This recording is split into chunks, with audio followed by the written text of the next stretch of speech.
نحمد اللہ علی توفیقہ۔ سب سے پہلے یہ سمجھیں کہ صاحب کتاب نے اپنی کتاب کو بسم اللہ سے اور اس کے بعد الحمدللہ سے شروع کیا، نحمد اللہ۔ یہاں سب سے پہلے قرآن کی اتباع کی ہے کہ قرآن میں سورہ فاتحہ میں پہلے بسم اللہ ہے پھر الحمدللہ۔ نمبر 2، آپ صلی اللہ علیہ وسلم کے فرامین کی اتباع کی ہے، جیسا کہ ابن ماجہ کی روایت میں ہے کہ اللہ کے نبی صلی اللہ علیہ وسلم نے ارشاد فرمایا کل امر ذی بال لم یبدأ فیہ ببسم اللہ فہو اجزم، کہ ہر وہ کام کہ جو ہر یعنی شان والا عظمت والا کام کہ اس کی ابتدا بسم اللہ سے نہ کی جائے تو وہ بے برکت ہوتا ہے، ناتمام رہتا ہے۔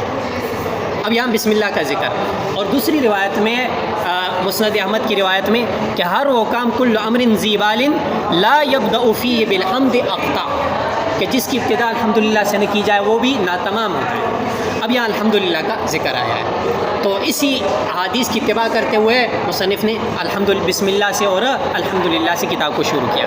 اب یہاں سوال ہوتا ہے کہ اگر بسم اللہ سے آغاز ہو تو پھر الحمدللہ سے تو نہیں ہو سکتا، بیک وقت دونوں پر عمل کیسے ہو سکتا ہے؟ یہاں دونوں، ایک روایت میں آ گیا کہ الحمدللہ سے آغاز، دوسرے میں ہے کہ بسم اللہ سے آغاز کیا جائے۔ اب یہاں تعارض ہے، ایک کو لیں گے تو دوسرا لا محالہ چھوڑنا پڑے گا۔ اب یہاں اس کو حل کرنے کے لیے آپ نے ابتدا کی قسمیں سمجھنی ہے۔ ابتدا کی کتنی قسمیں ہیں؟ 3 قسمیں۔ نمبر 1، ابتدائی حقیقی۔ ابتدائی حقیقی اس ابتدا کو کہتے ہیں جو مقصود اور غیر مقصود سب سے مقدم ہو۔ ابتدا۔ نمبر 2، ابتدائی اضافی، کہ جو بعض مقصود سے مقدم ہو اور بعض سے نہ ہو۔ اور ابتدائی عرفی، کہ جو مقصود سے صرف مقدم ہو۔ اب یہاں بسم اللہ میں ابتدا کی ہے ابتدائی حقیقی، کہ یہاں مقصود غیر مقصود سب سے مقدم ہے، اور الحمدللہ سے ابتدائی اضافی بھی ہے، ابتدائی عرفی دونوں بن سکتی ہیں۔ بات سمجھ آ گئی؟ یہاں تک سمجھ آ گئی؟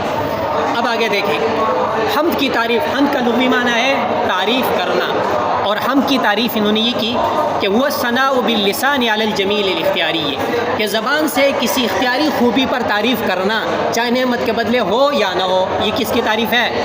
حمد کی۔ نمبر 2، شکر، کیا کہتے ہیں؟ مدح۔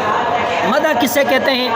کہ وہ ثناء باللسان علی الجمیل مطلقاً، کہ زبان سے تعریف کرنا کسی مطلق خوبی پر، یعنی اختیاری غیر اختیاری اس میں قید دونوں شامل ہیں، مطلق کہا تو اس کو مدح کہا جاتا ہے۔ اور اس کے علاوہ تیسری چیز ہے شکر۔ شکر کہتے ہیں کہ زبان سے تعریف کرنا کسی نعمت کے بدلے، نہیں، کسی نعمت کے بدلے تعریف کرنا، چاہے وہ زبان سے ہو، چاہے وہ افعال سے ہو، چاہے اسی طرح کیا کہتے ہیں دل سے ہو، تو اس کو کیا کہتے ہیں؟ شکر۔ یہ ہو گئے 3 چیزیں، حمد، مدح اور شکر۔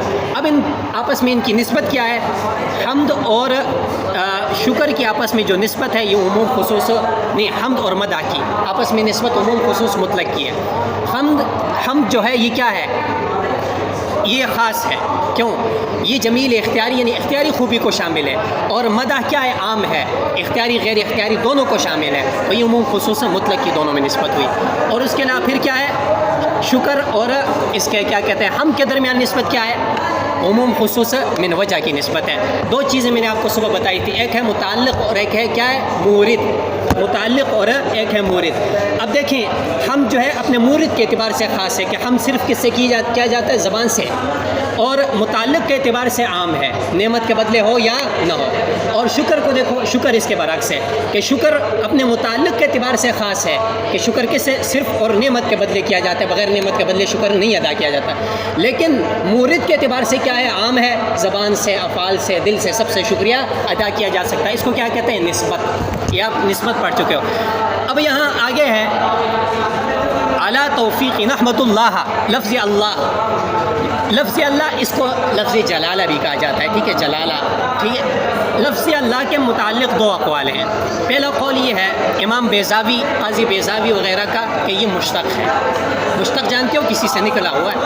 اب یہ مشتق ہے تو اس کی تعلیل، یہ اصل میں تعلیل کرنی پڑے گی۔ اللہ جو اصل میں یہ الہٌ تھا، اصل میں الہٌ تھا، حمزہ کو ہم نے حذف کر دیا اور اس کے بدلے شروع میں الف لام لے آئے اور لام کا لام میں ادغام کر دیا تو کیا ہوا؟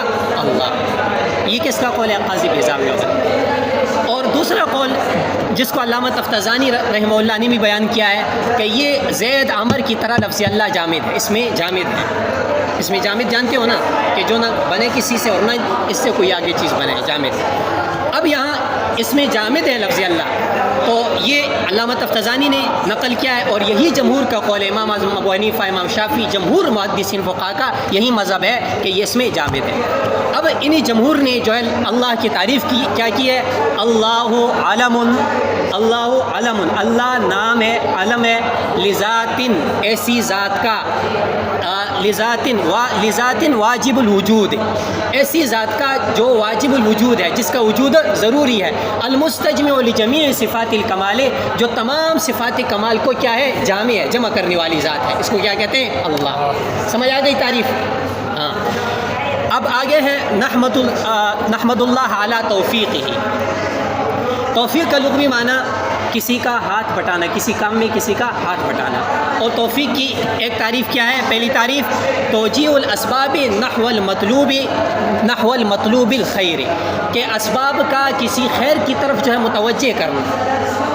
ایک آپ کو ایک کام ملا، مثلا آپ ایک جگہ امامتی کرا رہے ہو، وہاں جو ہے آپ کو مثلا کسی بدعات وغیرہ کا ارتکاب کرنا پڑتا ہے، اللہ نے اس سے اچھی مسجد آپ کو اہل حق کی دے دی۔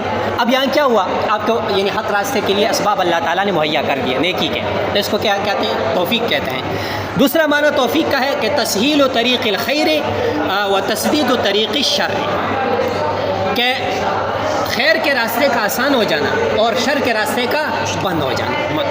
شر یعنی نیکی کرنی آسان ہو جائے اور برائی کرنی مشکل ہو جائے، اس کو کیا کہتے ہیں؟ توفیق۔ اور تیسری تعریف خلق القدرتی علی الطاعت، کہ اطاعت پر اللہ تعالیٰ طاقت دے دے اور قدرت پیدا کر دے، آپ کو اللہ یعنی توفیق دے دے، طاقت آپ کے اندر پیدا کر دے، آپ اللہ کی اطاعت کر لیں، تو اس کو کیا کہتے ہیں؟ توفیق۔ یہ تھی توفیق کی تعریف۔ اب آگے لفظ ہے وَنَسْأَلُ ہدایت طریق، ہدایت کا لغوی معنی ہے راہ نمودن، راستہ دکھانا۔ ہدایت کی دو تعریفیں ہیں۔ معتزلہ نے ہدایت کی تعریف کی ہے ایصال الی المطلوب، مقصود تک پہنچانا۔ کیسے؟ اب آپ سے کسی نے پوچھا کہ یہاں سے ترنول کہاں ہے، اب آپ نے کہا ٹھیک ہے، ہاتھ سے اس کو پکڑا، لے کے گئے ترنول پہنچا دیا، اس کو کہتے ہیں ایصال الی المطلوب، مقصود تک پہنچانا۔ اور اہل سنت کے ہاں ہدایت کسے کہتے ہیں؟ ارات الطریق، راستہ دکھانا۔ آپ سے ترنول کا کسی نے پوچھا، آپ نے کہا یہاں سے جاؤ گے، آگے گاڑی میں بیٹھ کے وہاں سے فلاں یہ راستہ آپ نے دکھا دیا، اس کو کہتے ہیں ارات الطریق۔ اب یہ دو معنی ہیں، لیکن آپ کے جو محشی ہیں، اور اس کو یعنی محشی، یہ حاشیہ آپ کا اس کا نام ہے مغنی الطلاب، صاحب مغنی الطلاب نے کہا ہے کہ یہ فرق لفظی ہے، بعض دفعہ ایک معنی استعمال ہوتا ہے، بعض دفعہ دونوں معنی استعمال ہوتے ہیں، دونوں استعمال ہو سکتے ہیں۔ آگے ہے ہدایت طریقی، آگے الہام کا لفظ ہے۔ الہام لغت میں القاء کرنے کو کہتے ہیں، القاء ڈالنا، القاء کرنا۔ اور الہام کی تعریف یہ ہے کہ فیض کے طریقے پر غیر کے دل میں خیر ڈالنا، کسی غیر کے دل میں خیر کی بات، بھلائی جو ہے فیض کے طریقے پر ڈال دی جائے، اس کو کیا کہتے ہیں؟ القاء، الہام کہتے ہیں۔ اور آگے تحقیق کہتے ہیں کسی بات کو دلیل سے ثابت کرنا، اس کو تحقیق کہتے ہیں۔ وَنُصَلِّ عَلَىٰ، صلاۃ کا لغوی معنی دعا، اور صلاۃ کی نسبت اگر اللہ تعالیٰ کی طرف کی جائے تو مراد رحمت ہے، اور اگر صلاۃ کی نسبت فرشتوں کی طرف، ملائکہ کی طرف ہو تو مراد استغفار ہے، اور اگر صلاۃ کی نسبت انسانوں اور جنات کی طرف ہو تو مراد دعا ہے، اگر صلاۃ کی نسبت پرندوں کی طرف، چرندوں کی طرف ہو تو مراد تسبیح ہے۔ وَآلِهِ، آل اصل میں کیا تھا؟ اہل تھا، آل اصل میں اہل تھا، اور ہم نے اہل میں یعنی ہا کو کیا کر دیا؟ حمزہ سے بدل دیا، اہل تھا تو ہا کو حمزہ سے بدل دیا، آل ہو گیا، اہل ہو گیا، یعنی پہلے ایک حمزہ پھر دوسرا حمزہ، دو حمزہ جمع ہو گیا۔ اب یہاں دو حمزہ جمع ہوئے، ایمان والا قاعدہ جاری ہوا، ایک حمزے کو دوسرے حمزے میں مدغم کر دیا تو آل ہوا۔ سمجھ آ گئی تعلیم؟ اور اب آپ نے پڑھا بھی ہے کہ کسی بھی اسم کو یعنی اپنے اصل پر لے جانے کے لیے اس کو تصغیر میں لے جاتے ہیں، فلاں یہ چیز، یہاں بھی یہ آل جو ہوا ہے بدلیل اوہیل، اوہیل کی دلیل کی وجہ سے اس کی، کیونکہ اس کی تصغیر کیا آتی ہے؟ اوہیل آتی ہے۔ اچھا، آل اور اہل میں کیا فرق ہے؟ نمبر ایک، آل کی نسبت اور اضافت صرف مذکر کی طرف ہوتی ہے، جیسے آل فرعون، آل فاطمہ درست نہیں ہے، بخلاف اہل کہہ کے اس میں نسبت مذکر و مؤنث دونوں کی طرف کی جا سکتی ہے۔ دوسرا فرق، آل کی نسبت اور اضافت مذکر میں شرافت کے لیے، جب مذکر کی طرف نسبت ہو تو اس میں شرافت کے لیے یہ آتی ہے۔ اب یہاں جیسے آل فرعون، اب یہاں شرافتی دنیاوی ہے، آل موسیٰ شرافتی اخروی ہے، بخلاف آل حجام کے، آل حجام نہیں کہہ سکتے کیونکہ یہ شرافت والا پیشہ نہیں ہے۔ اور اب اہل جو ہے یہ شرافت غیر شرافت دونوں کے لیے استعمال ہو سکتا ہے، اہل فرعون اہل موسیٰ بھی کہا جا سکتا ہے، اہل حجام سب کے لیے استعمال ہو سکتا ہے۔ اب آل کسے کہتے ہیں؟ آل کا مصداق کون ہے؟ کون لوگ اس سے مراد ہیں؟ پہلا قول آل سے مراد اہل بیت ہے، دوسرا قول آل سے مراد ازواج اور آپ صلی اللہ علیہ وسلم کی اولاد، تیسرا قول آپ صلی اللہ علیہ وسلم کا قریبی خاندان آل سے مراد ہے، چوتھا قول ہر متقی مومن آل سے مراد ہے، اور عطرت کا جو لفظ ہے اس کا معنی ہے اولاد، اور آگے اجمعین جو ہے یہ تاکید کے لیے لائے ہیں۔ ٹھیک ہے، اب ترجمہ دیکھ لو۔ نحمد اللہ علی توفیقہ، ہم اللہ تعالیٰ کی تعریف کرتے ہیں اس کی دی ہوئی توفیق پر، وَنَسْأَلُهُ، اور ہم اس سے سوال کرتے ہیں، ضمیر کا مرجع اللہ تعالیٰ کی ذات، ہم اس سے سوال کرتے ہیں ہدایت طریقی، اس کے راستے کی ہدایت کا، وَإِلْهَامَ الْحَقِّ بِتَحْقِيقِهِ، اور حق بات کے الہام کرنے کا اس کی تحقیق کے ساتھ، وَنُصَلِّ عَلَى سَيِّدِنَا مُحَمَّدٍ، اور ہم درود بھیجتے ہیں ہمارے سردار حضرت محمد صلی اللہ علیہ وسلم پر، وآلہ، اور آپ کی آل پر، وعطرتی، اور آپ کی اولاد پر، اجمعین، سب کے سب پر ہم درود و سلام بھیجتے ہیں۔ بس آگے انشاءاللہ